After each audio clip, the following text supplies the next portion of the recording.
और देखिए सीएम के नाम पर एक स्कैम सामने आया। फर्जी कॉल पर कार्रवाई भी की गई है। तो देखिए बुलेटिन में आगे बढ़ेंगे और सीएम हेमंत सोरेन के नाम का दुरुपयोग कैसे किया जा रहा है। सीएम हेमंत के नाम से कर्नाटक के डिप्टी सीएम को फर्जी कॉल किया गया। सीएम के पीए जयप्रसाद ने गोंदा थाने में इसको लेकर केस दर्ज कराया। साइबर सेल और पुलिस मामले की जांच में जुट गई है। ये रिपोर्ट साथ साथ। अब मुख्यमंत्री के नाम पर भी हो रहा स्कैम। सीएम हेमंत की छवि बिगाड़ने की कोशिश। कर्नाटक डिप्टी सीएम को आया फर्जी कॉल। जी हां, कर्नाटक के उप मुख्यमंत्री को झारखंड के मुख्यमंत्री हेमंत सोरेन के नाम से फोन आने का सनसनीखेज मामला सामने आया है।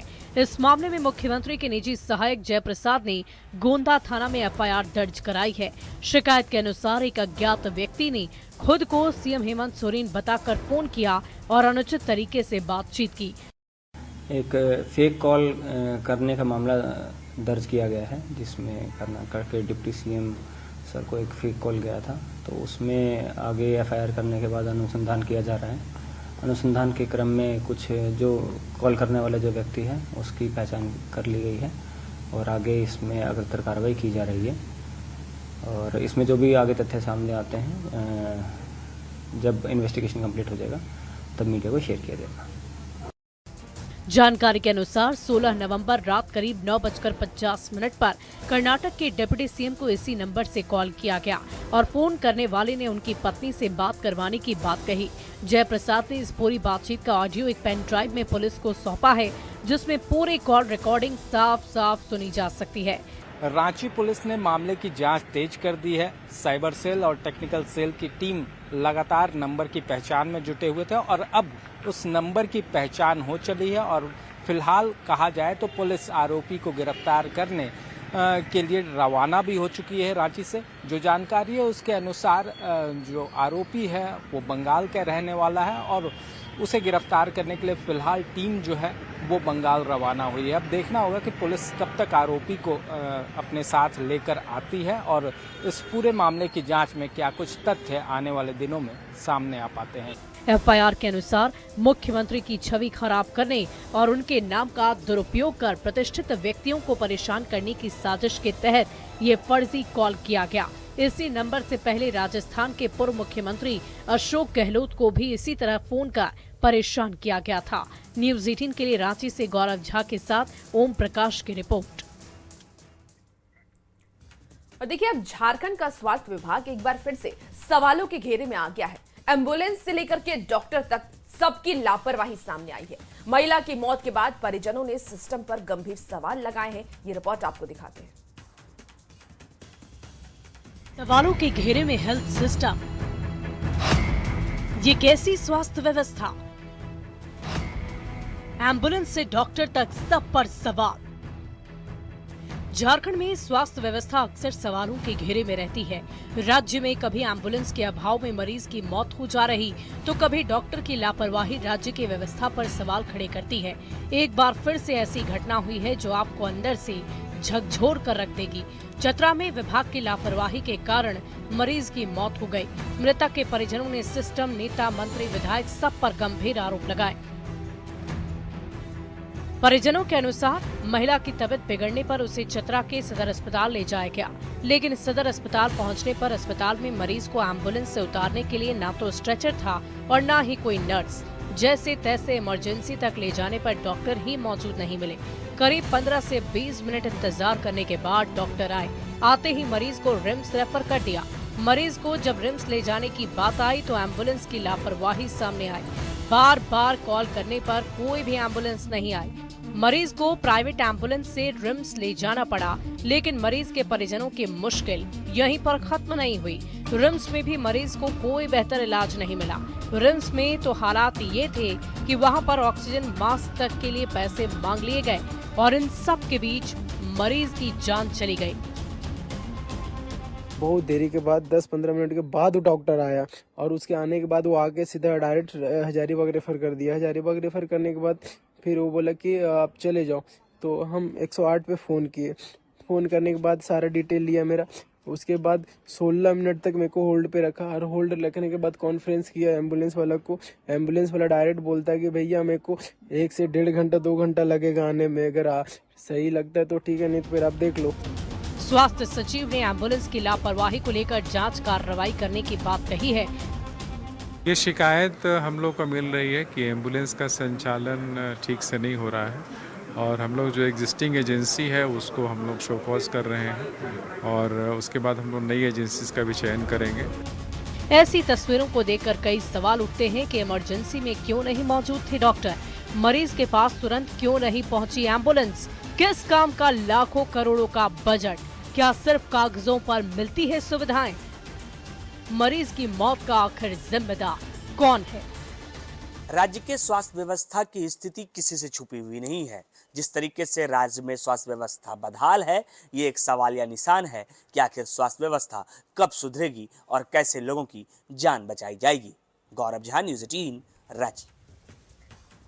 पटना में एसपी के निर्देश पर चलाया गया विशेष 3 अभियान ऑपरेशन जखीरा, ऑपरेशन सोन और ऑपरेशन जुआरी के तहत पश्चिमी पटना क्षेत्र में बड़े पैमाने पर अवैध हथियार, मादक पदार्थ और शराब की बरामदगी की गई।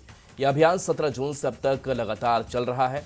पुलिस के उपलब्ध आंकड़ों के अनुसार अब तक कुल 185 अवैध हथियार बरामद किए गए हैं, जिनमें AK-47, semi auto rifle, pistol, revolver और बड़ी संख्या में देसी कट्टे पिस्टल शामिल हैं।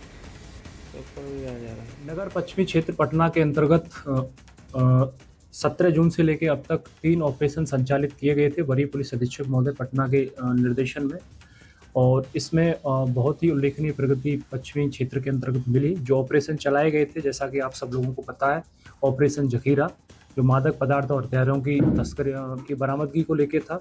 ऑपरेशन सोन जो था गंगा नदी और सोन नदी में जो रंगदारी मांगते थे, अवैध बालू निकाली जाती थी, उनके खिलाफ था, कार्रवाई को लेकर था। और एक ऑपरेशन चलाया था 1 महीने पहले, ऑपरेशन जुआरी, और जिसके अंतर्गत दिवाली और छठ के आसपास जो जुआ संबंधी गतिविधियां तेज हो जाती थी, उन पर अंकुश लगाया गया था। तीनों ही ऑपरेशन सफलतापूर्वक संचालित रहे। खबर अब हजारीबाग से है, जहां आदिवासी समाज ने जन आक्रोश महारैली निकाली है, जिसमें बड़ी संख्या में आदिवासी संगठनों के लोगों ने हिस्सा लिया। रैली का उद्देश्य कुर्मी समाज को ST का दर्जा दिए जाने की मांग का विरोध करना था। आदिवासी संगठनों ने यह भी कहा कि कुर्मी समाज आदिवासी समुदाय से पूरी तरीके से अलग है और उनका ST सूची में शामिल होना आदिवासियों के संवैधानिक हक, आरक्षण, नौकरियों और राजनीतिक अधिकारों पर सीधा हमला है।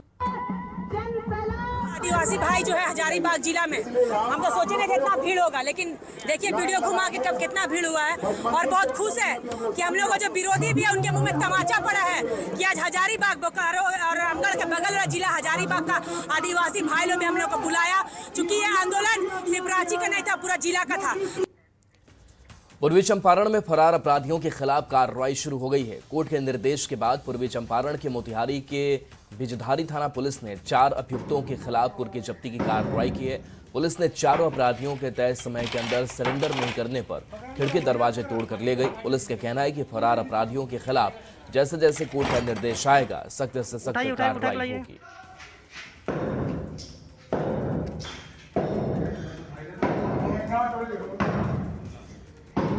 इसी बीच देखिए समस्तीपुर से बड़ी खबर आ रही है, जहां रोसड़ा में भीषण सड़क हादसा हो गया है। 2 बाइक की आमने सामने टक्कर हो गई, 3 युवक इसमें घायल हुए हैं, 2 की मौत हो गई है।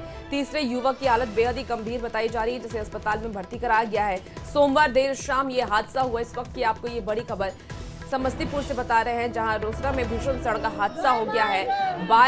2 बाइक की आमने सामने टक्कर हो गई, जिसमें 3 युवक घायल हो गए हैं, 2 की मौके पर मौत हो गई, 1 गंभीर रूप से घायल है, जिसका इलाज जारी है। परिवार में कोहराम मचा हुआ है। पुलिस को इस बात की जानकारी दी गई, आगे की छानबीन जारी है। तस्वीरें भी आप देख रहे हैं, और इस हादसे के बाद हलचल भी तेज हो गई।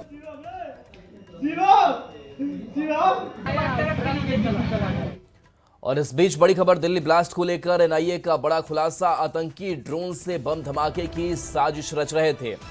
ड्रोन टेक्नोलॉजी में बदलाव कर धमाके की योजना थी। कार ब्लास्ट से पहले रॉकेट धमाके की योजना थी।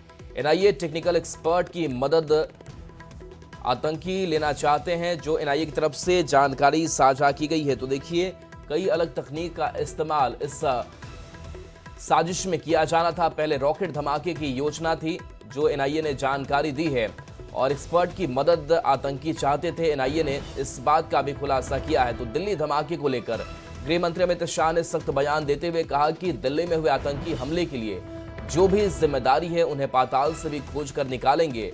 हरियाणा के फरीदाबाद में नॉर्थ जोनल काउंसिल की बैठक के दौरान अमित शाह ने दिल्ली ब्लास्ट में मारे गए लोगों को श्रद्धांजलि दी और सख्त लहजे में दिल्ली ब्लास्ट के दोषियों को गंभीर परिणाम भुगतने की चेतावनी दी। उन्होंने कहा कि मोदी सरकार की आतंक के खिलाफ जीरो टॉलरेंस की नीति है और दिल्ली ब्लास्ट के दोषियों को नेस्तनाबूद करने के लिए बड़ा सर्च ऑपरेशन और जांच अभियान चलाया जा रहा है। जिन लोगों ने दिल्ली ब्लास्ट को अंजाम दिया था, अगर वो पाताल में भी छिपे हैं तो उन्हें जांच एजेंसियां खोज निकालेंगी।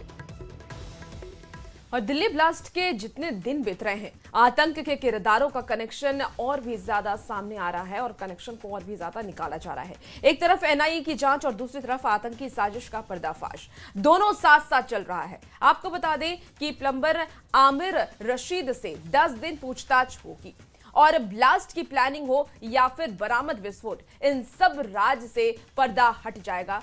ये रिपोर्ट आपको दिखाते हैं।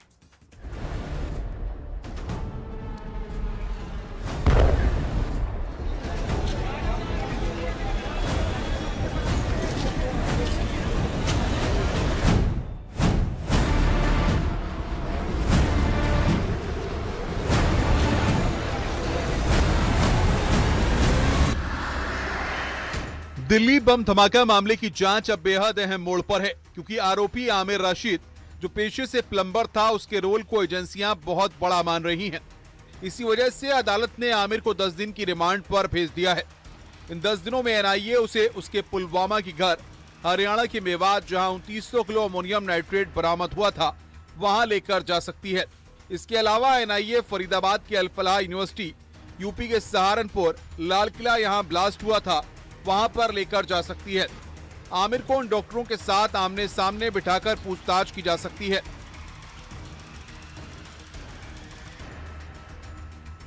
उधर जांच में यह भी सामने आया है कि धमाके में इस्तेमाल की गई i20 कार आमिर रशीद के नाम पर रजिस्टर्ड थी और उसने ये कार कैश देकर खरीदी थी। एजेंसियां ये जानना चाहती हैं कि कार खरीदने और उसे उमर मोहम्मद तक पहुंचाने के लिए आमिर को कितनी रकम दी गई। सबसे बड़ा सवाल यह है कि पुलवामा में प्लम्बर का काम करने वाला आमिर आखिर जैश के मॉड्यूल से कब जुड़ा, किसके संपर्क में आया और इस पूरे नेटवर्क में कितने लोग देश के खिलाफ साजिश रची। उधर एनआईए अब हर लिंक को जोड़ने में जुटी है ताकि दिल्ली धमाके की पूरी साजिश का पर्दाफाश किया जा सके। सुरक्षा एजेंसियों के पुख्ता सूत्रों ने बताया कि जैश का आतंकी उमर मोहम्मद एक शू बॉम्बर हो सकता है। जांच टीम को उसकी i20 कार के राइट फ्रंट टायर और ड्राइविंग सीट के नीचे से एक जूता बरामद हुआ है, जिसमें एक मेटल जैसा सब्सटेंस मिला है। शुरुआती जांच में शक है किसी सब्सटेंस से ब्लास्ट को अंजाम दिया गया। ब्लास्ट स्पॉट, टायर और बरामद शूज, तीनों जगह से अमोनियम नाइट्रेट मिला। ट्राई एसीटोन ट्राई पेरोक्साइड मिलना भी बड़े पैमाने पर साजिश हो सकती है। एजेंसियों को इस बात की भी तस्दीक हुई है कि जैश के आतंकियों ने बड़ी तादाद में ट्राई एसीटोन ट्राई पेरोक्साइड इकट्ठा कर रखा था, यानी किसी बड़े धमाके की प्लानिंग पहले से तैयार की गई थी। यही नहीं, अमोनियम नाइट्रेट के साथ ट्राई एसीटोन ट्राई पेरोक्साइड का इस्तेमाल हुआ, इसकी भी पुष्टि हो चुकी है। बड़ा खुलासा यह भी है कि मॉड्यूल को 20 लाख रुपए गिरफ्तार लेडी डॉक्टर शाहीन के जरिए दिए गए थे। कार की पीछे की सीट के नीचे भी स्फोटक के निशान मिले हैं, जिससे ये थ्योरी और मजबूत हो रही है कि उमर मोहम्मद ने ठीक उसी पैटर्न पर ब्लास्ट किया जैसा 2001 में अमेरिका की फ्लाइट में शू बॉम्बर रिचर्ड रीड ने करने की कोशिश की थी। Bureau report, news 18, Uttar Pradesh, Uttarakhand. और मुजफ्फरपुर से इसी बीच देखिए बड़ी खबर आ रही है, जहां सुरक्षा बलों की गाड़ी दुर्घटनाग्रस्त हो गई है। चुनाव ड्यूटी से लौट रहे थे जवान, आगे चल रहे ट्रक से टकराई है गाड़ी। हादसे में कई जवान घायल हो गए। बड़ी खबर मुजफ्फरपुर से आ रही है। ज्यादा जानकारी के साथ न्यूज़ 18 संवाददाता प्रियांक सौरभ इस वक्त सीधे हमारे साथ फोन लाइन पर जुड़ गए हैं। प्रियांक, सुरक्षा बलों की गाड़ी दुर्घटनाग्रस्त हुई है, चुनाव ड्यूटी से ये जवान लौट रहे थे, क्या और जानकारी आपके पास? दरअसल ये घटना जो है सुबह के करीब 3 बजे की है और बताया जा रहा है कि शायद बेतिया से बीएसएफ के जवान जो बिहार विशेष सशस्त्र बल जो हैं उनकी बस थी और उससे वो लोग जमालपुर की तरफ जा रहे थे और मुजफ्फरपुर के सदर थाना क्षेत्र के दिगरा पेट्रोल पंप के पास 3 बजे सुबह आगे चल रही एक ट्रक से वह बस जो है वह टकरा गई है, जिसमें आधे दर्जन जवान जो है आंशिक रूप से जख्मी हुए हैं, कुछ को गंभीर चोटें भी आई हैं। हालांकि गनीमत रही कि आमने सामने टक्कर नहीं हुई थी, जिससे कितने जवान घायल हुए हैं, कोई जानकारी है? जी अब तक जो है ये कुछ क्लियर नहीं हो पाया है, सबको अलग अलग अस्पताल में भेजा गया है। हालांकि आंशिक रूप से जख्मी हुए हैं, बहुत ज्यादा गंभीर स्थिति नहीं है। बताया जा रहा है करीब आधा दर्जन जवान जो है वो जख्मी है, क्योंकि ये घटना जो है सुबह 3 बजे की है। पूरी डिटेल जो है अभी हम लगातार लेने की कोशिश में है। ठीक है प्रियंका, आप नजर बना के रखिए, अपडेट आपसे लेंगे। बहुत शुक्रिया जानकारी के लिए।